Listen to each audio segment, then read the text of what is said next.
we're just running with some technical issues in the background, which Natalie is ably sorting out, and Shirley will be with us shortly. I wonder whether we can just start by just saying who you are, so we know who's on the call, and whereabouts you're from, which would be really nice. It is quite difficult with this webinar. It is one way, so we do use the chat facility a lot to have some dialogue. We can't do the breakouts that you do with Zoom meetings. So please let us know if you're there, so that we are speaking to real people, and where you're from, and drop that into chat. That would be really good. Thanks. Hello. Hope you can hear me. Hello, Shirley. Hi. We've just started recording, and we're just checking whether chat. Here we go. Here's some people here.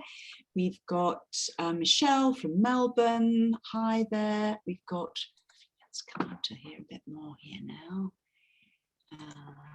It's fine. Oh my goodness, we've got lots of people coming here now. Excellent. From all over the place. Bethany. Oh, we've got Singapore. Wonderful.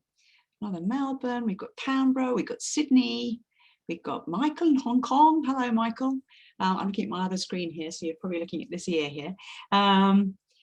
Andrea, Brisbane, another Melbourne, Sydney, Stephen Ford in Newcastle, Meg from, looks like Adelaide. Oh, good. So we've got good representation right across Australia. From Clarence Valley. Where is Clarence Valley? Calette. That's a pretty name. Calette. From Clarence Valley. I'm not sure where Clarence Valley is. Anyway, as you're all coming in, we've got all sorts of people here. Oh, from New Zealand as well. Welcome, welcome. Yamba McLean. Thank you, Colette, telling me that. Learn something new every day on this, don't you? Anyway, we'll just let people settle in and join us. Shirley is with us, which is fabulous. And on behalf of Open Door Coaching and Synergy Global, I'd like to extend a very warm welcome to you for our third session.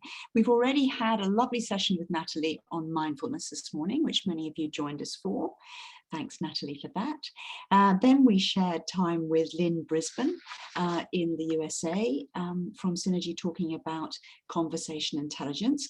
And shortly we'll be hearing from Dr. Shirley Schultz-Robinson on mentor coaching, supervision, and psychological safety. So please do drop notes in chats as we go. Any questions, please do pop them into chat, and I'll be keeping an eye on that while Shirley's talking. And if you can also, if you want any questions, we'll have Q&A at the end, but it's always good to have them during the session to make it as interactive as possible. If you can remember to stay online at the end of the presentation, Natalie has got to leave for another meeting, but she'll be dropping in the chat your ICF CCEU certificate for you being on the session live. It's a new feature, it's continuous quality improvement, and it worked beautifully last time. So it'll go into the chat and you literally just right click on it and save your certificate straight away. So there's no admin follow-up for Open Door to do afterwards, which is rather nice. So thank you again for doing that, Natalie. So really now, we would like to start the slides. Have you got control of the slides, Shirley, please? Because I'm seeing you on my main screen rather than slides now. But the problem is I'm on my phone at the moment because I couldn't get the link up on my computer. So do you have the slides, and could you do that, please, Heather Jane? Natalie has got them. Actually, Natalie's got control. I've got it, no worries. Thank you, Natalie. You've got it, your title slide. Okay, that would be great if we could. I'm your wing person here, no worries. That's lovely. Can we go on to the next one then, please? I can't move them forward, can I? No, you've got it there. So that's the topic that we're going to be hearing Shirley speak about. And it is a great pleasure to introduce Shirley. She's a close friend and a colleague from Synergy Global. We'll come back to acknowledgement in a second. And I'm not reading out her biography because you've already read that in all the information that's gone before, but she is our valued team leader for the New South Wales state, and she's based up in Newcastle. And as you would have seen from her biography, she's extremely well qualified, very well qualified as a mentor, coach and supervisor. She also has a PhD and she's an ICF PCC. So we'll begin with acknowledgement of country and then we'll get stuck in. Thanks, Shirley. It's a bit odd when somebody else is doing the slides, isn't it? So acknowledgement of country, Synergy Global and Open Door acknowledge the traditional owners and custodians of the land on which we meet today and their continuing connection to the lands, waters and communities of Australia. We pay respects to them and their elders, past, present and emerging. Thanks, Natalie. And I'll hand over to the capable hands of Shirley. I'll just drop my video off and I'll go on. Okay, so good morning, and it's lovely to be here with everyone from such a wide range of places. And Heather Jane, I like to introduce Heather Jane, who's our CEO for Synergy Global, who is also exceedingly well qualified, and I consider again a friend and colleague. And you can read about Heather Jane elsewhere. So next slide, thank you, Natalie. So the session overview, we're going to look at exploring the differences between mentoring and supervision, and also then talk about psychological safety and reflective practice, and then look at some case studies, and also look at, and I'm going to turn my video off so I can look at things. So also look at the case studies and look at a number of continuing development and organisational development issues. So the thing that's really important about supervision, and Heather Jane and I have both been doing it for many, many years, and I currently mentor a number of coaches, and I also provide supervision both as an individual and in group. And Heather Jane and I do that in separately, but we also work together on occasions. So the important thing about this is that it's really about professional development. And if you see there, one of the things that it's really important is it's about continuing professional development and also organisational development. One of the things we tend to forget is that when coaches are internal coaches within organisations, very often they have contact with people across the organisation, and they become aware of a range of different issues that often can present some challenges for them, both professionally and ethically. And supervision can be a wonderful way of exploring some of the issues and taking some of the learnings back to the organisation. So I'd like to ask whether or not we've got any coaches on the line who actually participate in mentoring and supervision, and you can put your answers in the chat. So we've got Christine.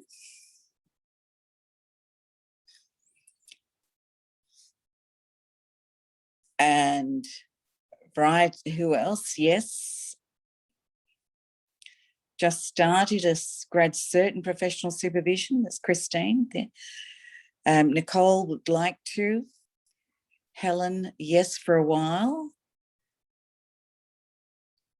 So any more you can say there, Heather Jane?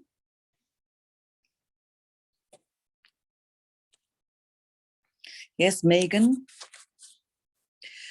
So if we have a look at the questions on there, do people have mentors? Do you have a supervisor? Have you had a mentor in the past? Have you participated in individual supervision, group supervision, peer, individual or group mentoring? And have you done it to gain a credential? Or, sorry, Natalie, I should have said the next slide. Continuing professional development.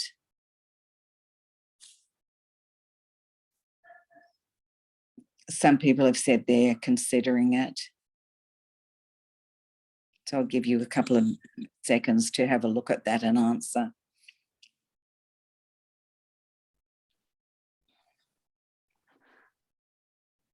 Heather Jane, what's coming in?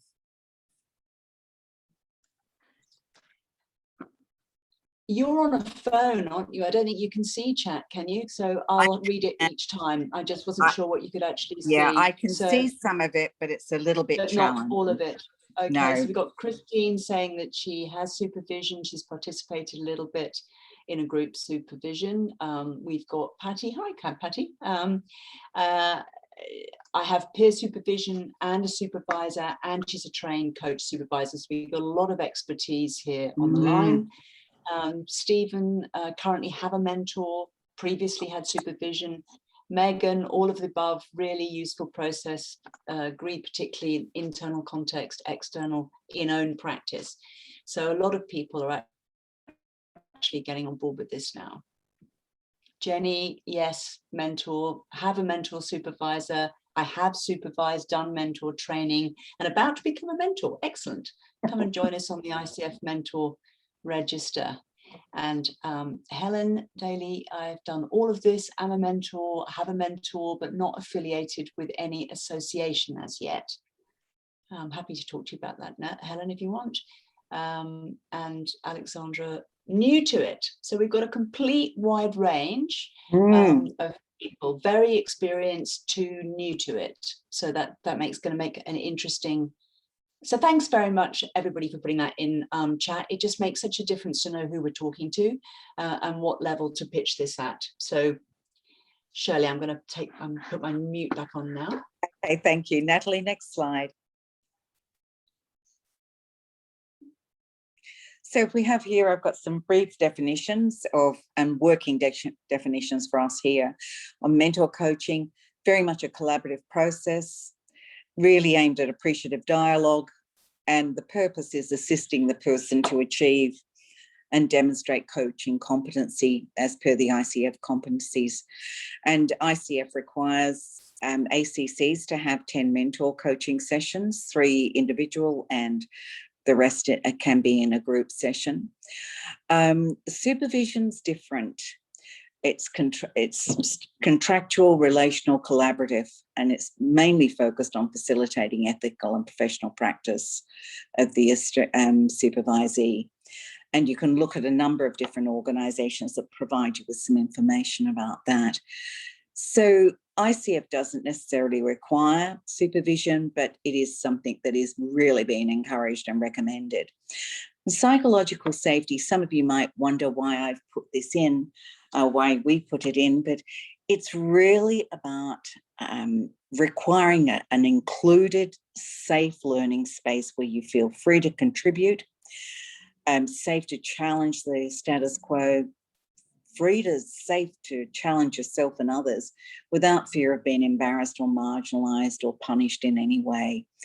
And I'd ask you to reflect on some of your working experience, and those of you who are very experienced coaches, reflect on some of the experiences of some of your coachees and mentees within their work environments. And I think you'd agree that psychological safety is a really important concept, and one which not everyone has the luxury of experiencing. Next slide, Natalie, thank you.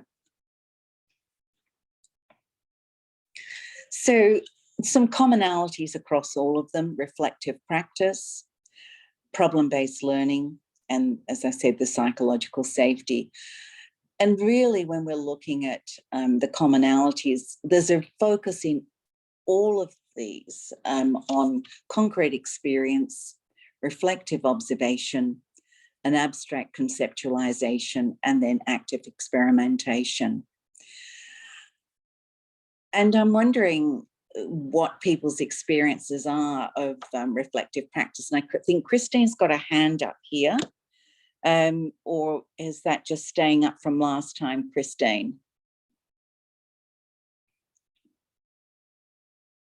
And Christine still got a hand up? Staying up from the last time. Thank you very much. So the thing about reflective practice, if we can have the next slide, Natalie, please. There's levels of reflection. And if you think about our daily lives, we think about something that's happened, we reflect on it, and we describe what's happened a lot of the time. And then the question is, so what? And that's about the theory and knowledge building level. And then the action orientated component is now what? And if you think about your own experience with mentoring and with supervision, you usually start by describing a situation or a feeling or something that's important to you and that you want to explore and discuss. And then you start troweling down into what might be behind what's happening.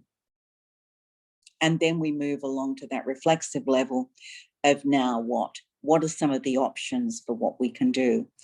Now, I think for me, the really important thing about reflective practice, and there are some references at the end, and I'm not going to go through them, but reflective practice is something that started off in education. It's been part of nursing for decades, and it's really about us thinking about thinking and thinking about feeling and thinking about what we're doing.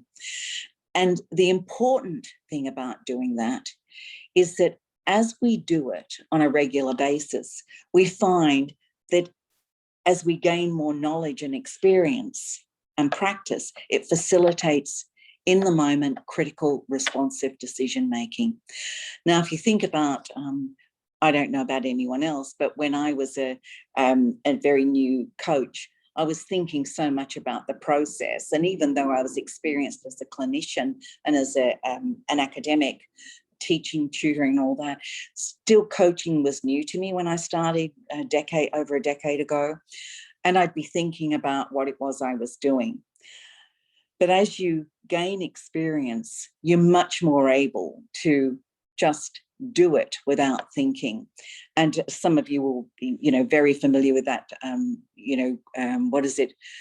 Incompetence and knowingly incompetent, unknowingly incompetent, knowingly incompetent, competent, and then the other where you sort of just do it so well you don't even know you're doing it. Next slide, please, Natalie. Reflective practice is a necessary process for problem-based learning and for effective leadership. And these slides here just show you some of the concepts that are important here, and we'll go to the next slide so we can talk about the case studies. Problem-based learning, it gives you a nice picture here. So it's, we've got the brainstorming, the methods of analysis, concept mapping, mind mapping, 7 approaches, the formula, the exploring the problem, formulating the definition, analysing, and you can read all that. There's some commonalities. The important thing about supervision and mentoring is it's very much about self-directed learning and contextual learning.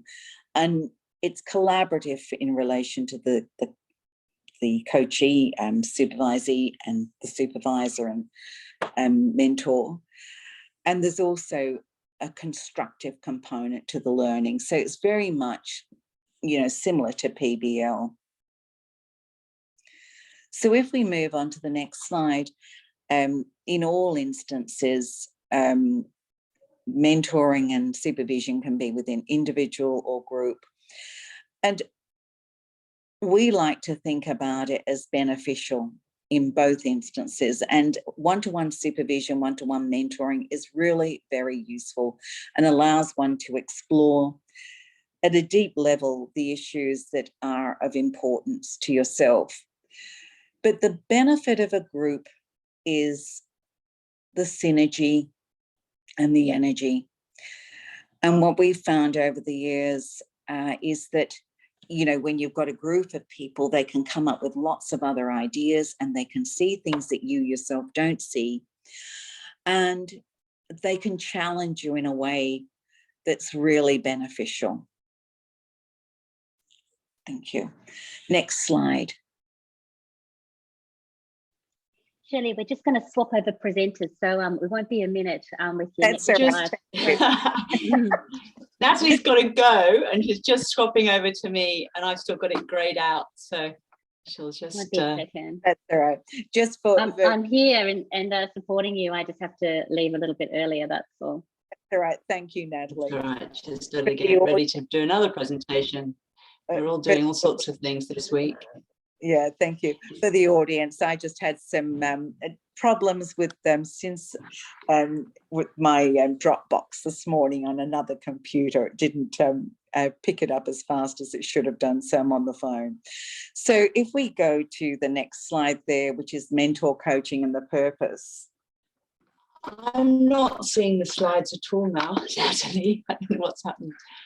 Okay. Let's see if they've come on together. Don't worry, I've got them in front of me, Heather Jane. So when you get them there, can you move them forward? Can you move them forward? Because I'm not seeing them now. No, don't have them. I have it on my phone. So don't worry. I'll just move on. If we look at mentor coaching and the purpose of it, it's very much about the competencies. And if one's wanting to get, you get your ACC renewed or move on to a PCC, having mentor coaching is really aimed at learning about the competences and embodying them within your practice, particularly the foundations, the co-creating the relationship, that communicates effectively, and cultivating learning and growth. And they're the new competencies, the 8 from the start this year. And I'm going to move on to mentoring and then talk about some case studies, because I think that's more useful for people. But really, I think mentor coaching, my experience, it sheds light. It helps us learn. It helps us shed light on those areas of our practice that we need to develop, highlights our blind spots, and it helps us sort of look at how can we do things better? How can we actually increase our capacity to listen better, be more present as a coach, and to really drill down into our skills and just enhance them. Yes, and this what's somebody's saying the slides have disappeared. Yes. Yeah, they have. And Heather Jane, just give me back point. Heather Jane, if you just give me back the host, I'll bring the slides back up again. I can bring it back up again. Thank you. Just go to the next one. It's still grade 8. It's still that was grade. great. Oh, there. Now it's working. Now it's got black. Yeah. Heather Jane, that slide was grey. So don't worry. No. It's not. It's the arrow at the bottom that I couldn't see at all, and now I'm seeing with Natalie. I just want to make sure when Natalie goes that we still got control. That's all. All right. Okay. So mentor. So it can shed light, and the other thing that mentor coaching can do is facilitate warning, and highlight a brewing storm. Now you might wonder, why am I saying that? But over the years, with some of the experiences I've had as both as a clinician and as a coach and as a mentor and a supervisor, I've found that there are things that you become aware of, but you're so used to what's happening within the organisation that you're in that you sometimes lose the sense of how significant what you're observing is. And so the highlighting the storm brewing, it just allows you to see things that might present difficulties and challenges and start drilling down as to why those things are occurring. Next slide. All right, so selecting a mentor coach. I'd say very briefly, someone you trust, someone you feel connected to, someone who's more experienced, maybe who's done different training. Decide what development you need and be ready to be challenged and feel safe, and be open to expanding your horizons and aspirations, and learn more about personal and professional competence. Next slide. Coaching supervision is much more about reflecting on what's happening in the present and for you as a coach in terms of your development, and less about skill development and more about gaining awareness and insight. And I think this is a really good quote from David Clutterbuck and Whitaker and Lucas. Supervision provides the opportunity to stand back within the setting of a confidential relationship to help you reflect and better understand what supports and damages the work you do. It's about taking a meta perspective, and most of the writers suggest it's got three functions: normative, formative, and restorative. And if you think about that in terms of, normalizing, very often you think, gee, am I the only person who has this problem? And talking to other coaches, you find within a supervision session, you find that, yes, other people have the same experience. You're not the only one. It helps you develop. And it's also restorative, so that sometimes, I had a client recently who was talking about the challenges that they have with coaching within an organization, where they sometimes have clients who are not particularly keen on coaching, and they're just struggling to try and find a way in which they can engage the person in the process.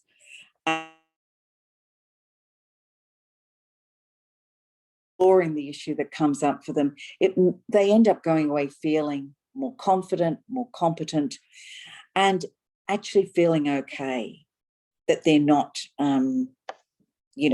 different to everyone else. Next slide, please. So, the history of supervision, I think this is important. It's very much within the educational and clinical space, and it's been mandatory in many disciplines for decades. And one of the reasons for that is, as I mentioned earlier on, that within an organisation, sometimes you become used to what's happening, and you can miss ethical issues and miss some of the issues that really need to be addressed. And through supervision, it allows you to explore them and develop some strategies, maybe where you can, ideas for where you can make a difference in the organisation. Central features, again, the reflective practice, critical consciousness, and the types of supervision: peer, and this is where coaches get together and supervise themselves. Psychologists do this, nurses do this, educators do this. Others participate in professional supervision, where they have a qualified supervisor, and that as an individual or as a group. Next slide, please, Jane. So, purpose of supervision, development of best practice. That's my view, and that's the view of many of the writers. Qualifications are not specified by ICF, but the EMCC does require supervisors to be accredited. And applications for MCC accreditation require information about supervision, education, and experience. So I think there's interesting differences between the coaching organisations, but all of them are aimed at best practice, which is why they're encouraging the supervision and mentoring. Next slide, please. So what do we talk about in supervision? And those of you who have it, maybe you'd like to put in the chat some of the issues that you address in supervision that you feel comfortable discussing and mentioning for us. So anything coming up there, Heather Jane? Ethical issues? Not yet. I'll just pop in ethical issues. I can give a couple of examples if you like, while people are waiting just to type, because it takes a little bit of a while. There's ethical concerns. I've had people come in regarding romantic transference when a client's been really flirting with them more and more, in terms of looking at direct communication competency to deal with that. I've had people who are really tired and frustrated with a client and need to reframe and look deeper at their personal values and the code of ethics and where they're coming from as a coach when they're really exhausted. They maybe not be doing too much self-care.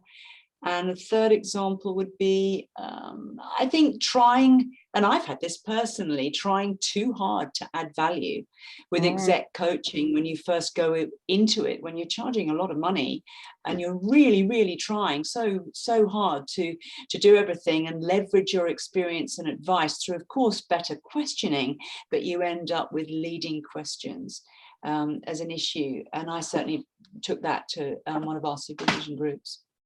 Let's just have a look and see what else is coming up. Challenges I've had with a coach session. This is Christine. How could I do a coaching session differently? That's a classic. And Joy says potential mental health issues and how to handle refer on. That's a really important one to mention, Joy. And Nick later in the conference will be speaking about that when he covers off the mental health session. Yeah, and I think this is these are issues that come up very commonly in supervision. And one recently, one of the supervisees had a client who had some mental health issues and had experienced some trauma in the past. And the issue that sort of arose in the supervision session was whether to refer. That was certainly something that was talked about, but the other was, would the coaching have gone in a different direction but for the coach's knowledge of the person having a mental health issue? And that, for me, as a clinician who's worked in mental health, is really interesting, because people can have mental health issues and they work with them with a clinician, but they also have issues in relation to their work. And sometimes they need to be dealt with separately in different ways. And yes, you need to acknowledge that there is maybe some challenges with anxiety and depression and that's impacting on their work, but there are still some other aspects of work and the way in which the coaching goes that are where the coach needs to focus on what are the reasons they're coaching them. And if they aren't coachable at that time because of the mental health issues, then they need to do something about referring them on and ceasing the coaching. But if they continue coaching, then you need to be working with them in a way that's effective and deals with the issues that you're supposed to be coaching them on. So the feeling inadequate, I think that's one of the things I love about coaches. We all want to be absolutely wonderful all the time. So people worrying about how they feel about not doing it right, maybe feeling that they've missed something. Their approach to a coaching session or engagement programs can be challenging. How they're showing up as a coach and the patterns that they're noticing. And one of the patterns that people often notice is that they have clients who continue talking and don't stop, and they haven't learned how to interrupt them. And that can come back to something that's about the contracting to start with, or to do with learning techniques. And I found in group supervision that people will often come up with, that direct communication, come up with ideas about how the person can actually interact directly with that particular client, because in the supervision session you give a lot more detail about the person, so your colleagues within that supervision group have a sense of the client in the same way that you do, and it allows them to take that helicopter view and offer some suggestions. So it can be focus about coaching style, presence, active listening, recontracting. Contracting, I find, is a really big issue, and recontracting through the session, and how the coachee is reacting and coping, and contracts in relation to the individual, the team, the division, and the organisation. An organisation culture comes up a lot. Helen has made a comment there. Heather Jane, would you read that out for me? just unmute myself. In my group supervision, we all had input on our code of conduct and would revisit now and again to see how we were going. That's a great example, Helen, and a really good opportunity. You should always have the code of conduct handy and keep going back to it. Yeah, and that's an interesting issue, because in the situation that I just mentioned, and the code of conduct in relation to the group in terms of confidentiality, and the code of conduct in relation to coaching within the organisation. But one of the things I've noticed over time is that that sometimes leaders, managers, are unaware of the codes of conduct and standards within their organisation about what to do if someone isn't performing effectively. And that then means that they tend to miss opportunities for doing something very early on.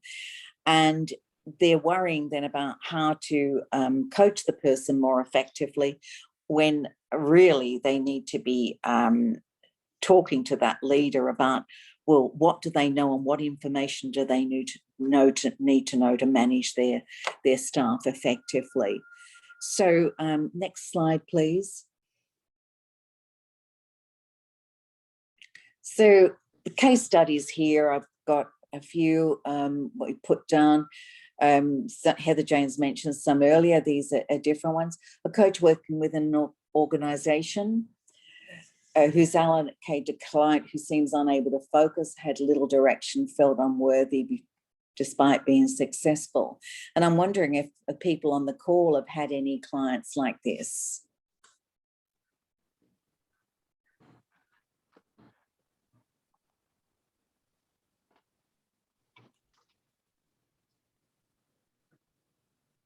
Any? A coach working with a talkative client who kept telling stories and never getting to the point, so it was hard to follow the narrative and questions were not assisting. And then an internal coach experiencing challenges working with multiple coachees within the same. The second one got a reaction from Bethany. Yes, first and second, now it's coming through. Don't be shy. And ethical confidentiality, conflicts of interest with lack of support from their manager.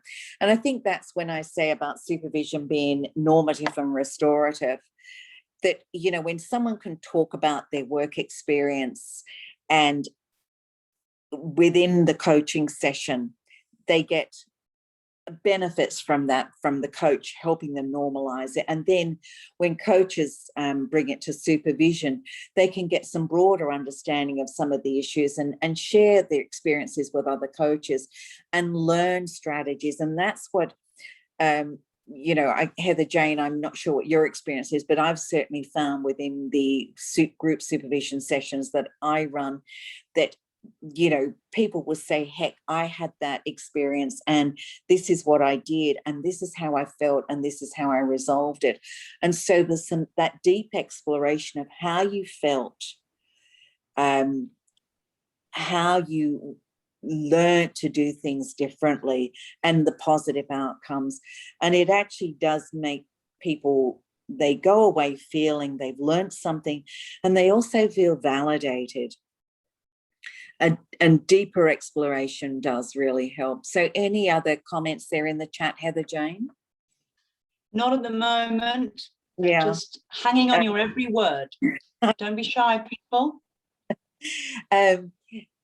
The client who was unable to focus and had a little direction, and I've had several of these recently in supervision with coaches, and the thing that's often happened is that the client sometimes reflects what's happening for the supervisor as well, that the supervisor is feeling a little bit you know, not knowing which way to go, or the coach and the coachee are feeling the same sorts of things. So we've got some parallel sort of experiences going on. And I had a client recently who was talking about their client who was totally unable to focus, was feeling totally unworthy, and just couldn't work out what they were doing. And the whole session seemed to be chatter. And as we went through, the coach said, I feel unworthy all the time. I feel I don't know where to go with my clients. And so I think you can bring that back to coaching presence, can't you? That if one is present as a coach and you're listening to what the person is saying and you're hearing what they're saying at multiple levels, then it allows you to get in touch with feelings that you can reflect back to the client. And within a group supervision session, the same thing can happen, that people will pick up on different aspects and of what's being said, and you can come up with some strategies that are beneficial and useful. Now, I just caught a flash there of a comment, Lisa, about if you could just read that out for me. Which one do you want to go to? Do you want Lisa's last comment, the last question? Yes, well, the last one, I think it was that about was how do you know when to refer to therapy if both the coach and client have no awareness of mental health issues? That's a really interesting question. I think if the coach is being mentored or attending supervision, then in the discussions with their supervisor, mentor, and groups, if they're in a group one, then they can come up with some strategies and start to drill down, really deeply into what's going on. But I guess the thing is that not everybody who feels unworthy and not everyone who thinks, oh, gee, I never do anything right, needs to go to therapy. There are normal feelings at times. I'm sure everyone has a feeling where I think, gee, I could have done that better, or, oh my gosh. But it's when the feelings are interfering with their capacity to function, their capacity to do their work. And then I think you start exploring within with them what needs to happen. And I suggest to everybody, make sure you have some colleagues who are psychologists, counsellors, mental health nurses, psychiatrists, or at least a group that you can talk to about some of these issues. And then talk to the client about what's possible. And I'm not sure, does that answer your question? While we're waiting for Lisa to tell us whether she answered your question, just sorry that there was a bit of a flash of slides there. Natalie's going off and Sonia's kindly taken over the controls of the slides from Open Door. So that's, you should just be able to see one slide again now. Lisa, does that answer the question? I think it's a very challenging issue when you notice that somebody might have a mental health issue and they themselves are totally unaware of it. And there is a need to have some very gentle exploration. And I guess this issue comes up not just with our clients, but with our colleagues as well, because, coaches are human beings and supervisors are human beings. And, there are times in our lives when difficulties arise and, we can be oblivious to our own situation simply because that's the way our survival mechanisms work. So I'd suggest always having someone else you can talk to who's, supportive and whose opinion you trust. So can we move to the next slide, please?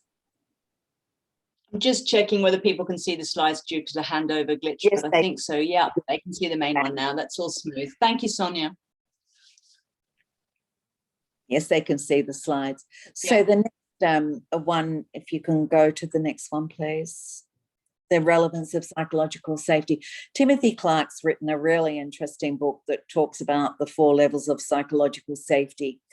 And one of the points he makes that I think is really, really important is the catastrophic consequences of a nice culture. Being nice is a great thing, is a good thing until it's not. Sometimes in an effort to create a culture of collegiality, we go too far. When our niceness turns into false harmony, we create barriers to being honest with hard-hitting dialogue. We smile and nod and act agreeable. When we disagree, we commiserate in sidebar discussions. Now, one of the observations I've made lately is that we do have, in many workplaces, an environment where that is precisely what happens. People are very collegial, but they're not giving feedback. And I don't think that's true collegiality. I think if we're really colleagues, we will mention the hard issues. We will call people out in a way that doesn't threaten them and which protects them and makes them feel safe and able to explore issues with you or with other people. People can develop habits that are not consistent with ethical behaviour, that are not consistent with expectations within an organisation, and they just continue on until something catastrophic does occur. And then other people around them might start saying, well, how did this happen? And the reality is it's happened because nobody's had the courage to call them out. Nobody's had the courage to talk about the standards. And Heather Jane was talking earlier on about conversational intelligence and about how to have the difficult conversations. And I think that's something that in mentoring and in supervision, we can all learn how to have courageous conversations, how to explore something in a way that enables everyone to gain insight and to set some standards which assist people. And it's in this way that mentoring and supervision are very much professional development strategies which assist us to grow and in turn enable our clients to grow as individuals, teams, and help organisational cultures. And it is about quality improvement. And I guess I supervise, and no, Heather Jane supervises coaches more as I do, but I also supervise clinicians. And one of the things that I'm constantly confronted with is the difficulties that clinicians can have within an environment where they don't feel supported and where they can see issues arising that are going to lead to problems, have led to problems. And they're looking for strategies and ways in which they can influence the culture and develop a way of taking the issue to their manager in a way that enables the manager to see the issue and for them to develop some process for rectifying it. Within the health sector, for example, there are times where common practices lead to death. We read about it in the paper, unfortunately. And within various institutions like the financial institutions and with the inquiry into banking, we know that some of those cultural practices led to major issues for individuals and for organisations. And Telstra recently, I would imagine with its 50 million fine, might be looking at doing some coaching of its staff. So next slide, please. So there's some of the issues, and we've skipped over them. It's not time to go into it in great depth. If you want to train as a supervisor or a mentor, there are a lot of options, and it's a personal choice. Personally, I've done group supervision and individual supervision, and I've done mentor training through multiple organisations, and I've found it very useful and beneficial. Some are multidisciplinary courses. I've been in the situation of having to supervise a multidisciplinary team. And when you've got different professions, they've all got different jobs within an organisation, but there are still some commonalities across them. And I find that multidisciplinary supervision can sometimes be very, very useful, because people outside of your profession can see sometimes things you can't. I'd encourage people to explore and consider the content, qualifications and experience of staff offering the training, and talk to others. And talking to other people who've gone through the courses is, I think, a really useful thing to do, because not all courses fit everyone. You know, you have your needs, and each course offers a different offering, even though there are some commonalities. And I think that's really important. And I've looked at a number of them recently, and I think one of the things that is important within many of the supervision training programs that are being run is that they get people to look at themselves, to start looking at their own values and do some internal reflection to learn about what development they need. And it's very much based on adult education model. So Heather Jane, would you like to make any other comment? No, I'm just saying, Patty's saying thanks so much. Keeping our clients in a reflective, safe space. I have to leave the call. Thanks, Patty, for joining us and for letting us know that you're dropping off. I know that a lot of people have got a 1 o'clock session, yeah. So we've got 6 minutes left, and we'll push on with the slides. Yes, so and go next to slide. Q&A. Yep. So next slide, please. Sonia, thank you so much. So that's what the training was about. Yeah, so the next slide is just our supervision model, which is a very nice diagram that Heather Jane put together. Graphics are certainly not my specialty. It's a long time ago now. We don't have to go into detail of it, but it might help people understand the bigger picture. But thought you don't have to dwell on it. Really, it's a very nice diagram that does reflect, you know, the importance of it. And I like the idea of the chunking from content and ethics to practice, and that confidential space. And it really pulls it nicely together. So what I'd like to go to the next slide now. So one of the things that we're offering here at there's some references there for you, and I'd encourage everyone to have a look at some of these references. Clutterbuck and Cox's books are great. You can get them also now on Kindle, which is fabulous. Next slide.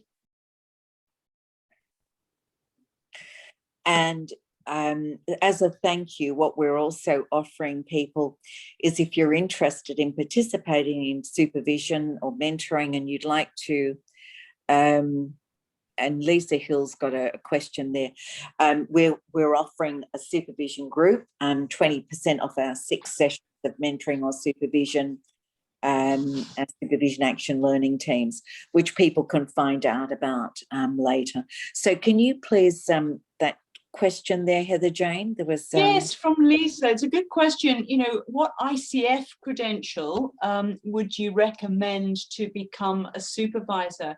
Do you want to speak to that, Shirley, or should I take it? Because you did cover it briefly in a slide earlier. Yeah, the question is, what? Could you repeat the question? What ICF credential would you recommend to become a supervisor? And I'm not sure, Lisa, but are you really thinking that you need to be an MCC to be a supervisor? Because that's not true. You can supervise, as far as the ICF's concerned, PCC across to PCC, or you can get an MCC supervisor. It doesn't have to be one above from the ICF's perspective. I think that's what you're asking. If it's not, Lisa, just type something back in. And we've got Michelle, appreciate the references, good to look at those. If I could just comment, Heather Jane, with mentoring, ICF says that if you're an ACC, you can mentor ACCs. If you're a PCC, you can mentor PCCs, and ACCs and MCCs can mentor anyone.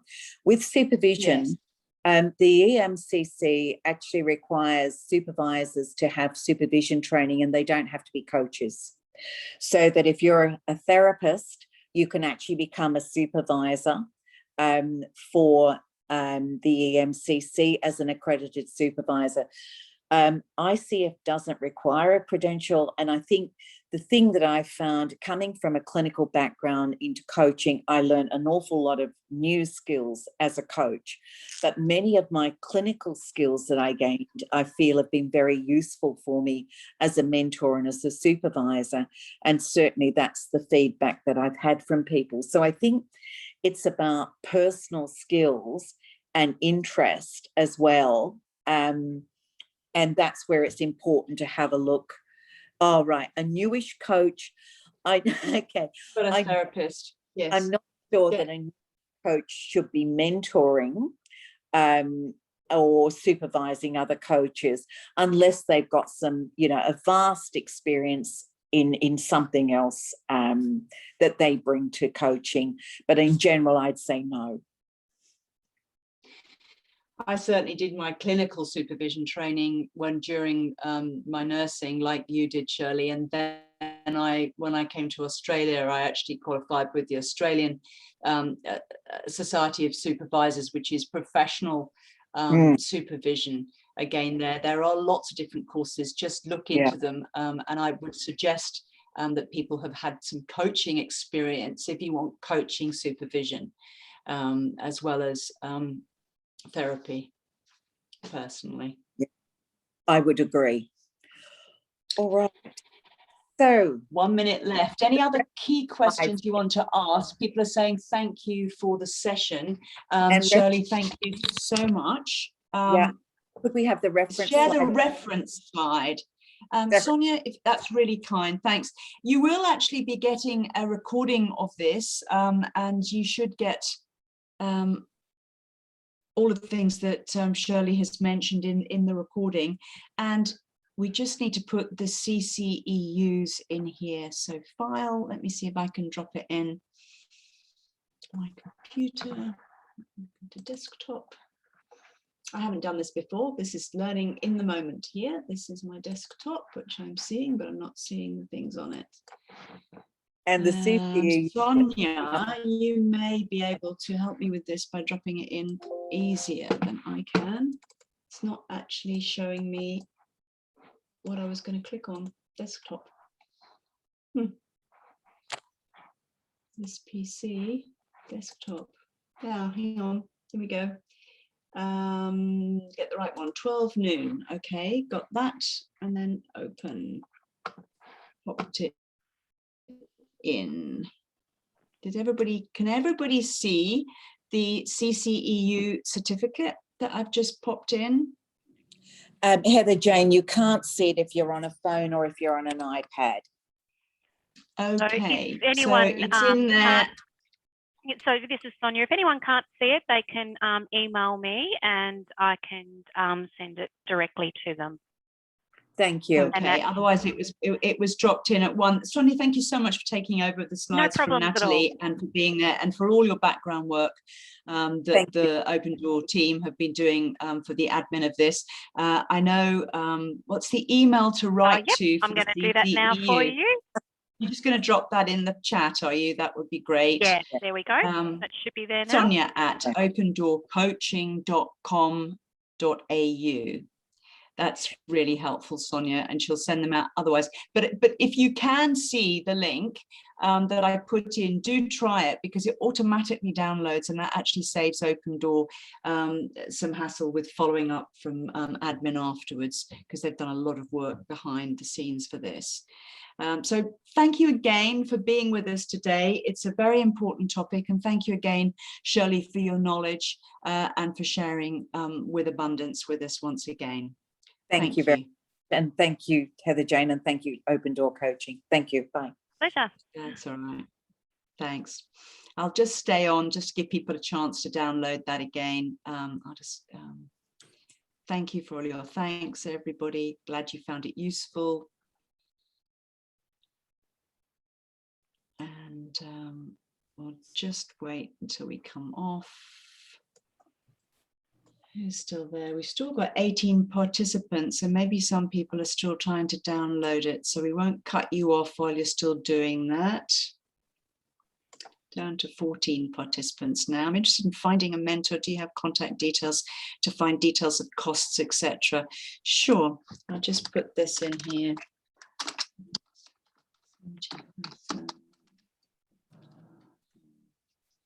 Oh, it's gone in capitals. I didn't mean to be shouting at you there. Cap locks, obviously hit it by mistake. Oh. Finding a mentor, okay. There's also, Nicole, if you didn't want Synergy Global, of course, the ICF Mentor Coach Register, which you can get off the ICF panel.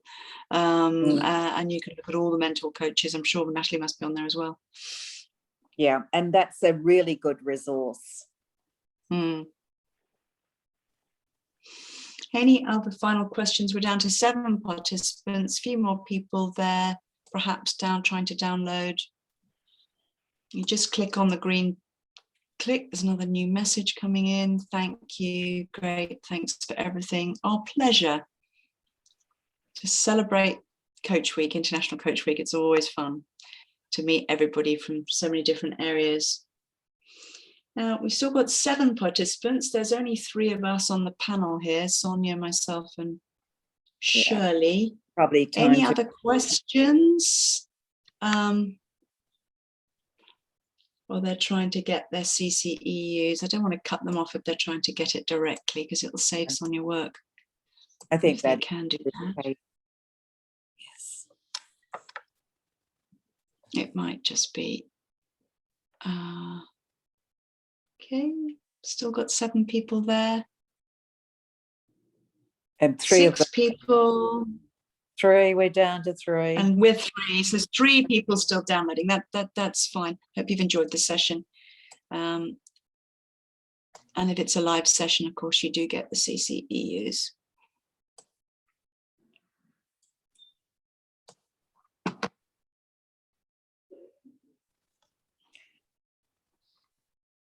So Shirley, you can just click on it too and see how easy it is. If you're on you can't see it on your phone, you say? No, that's fine. No. And I'll leave now and I'll give you a ring. Okay. Okay. All right. I'm just going to stay on until everybody's gone. Okay. Thank you. Thanks so much, Sonia. Bye. Thanks, Shirley. Bye.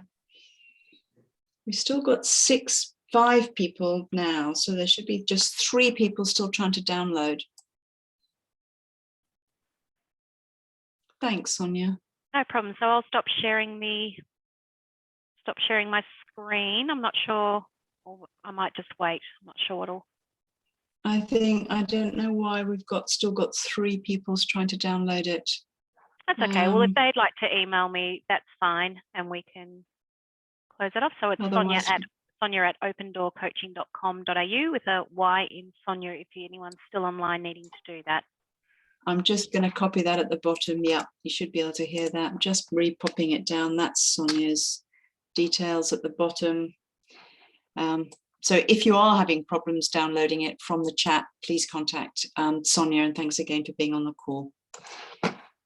And we should stop recording it. Thanks, Sonia.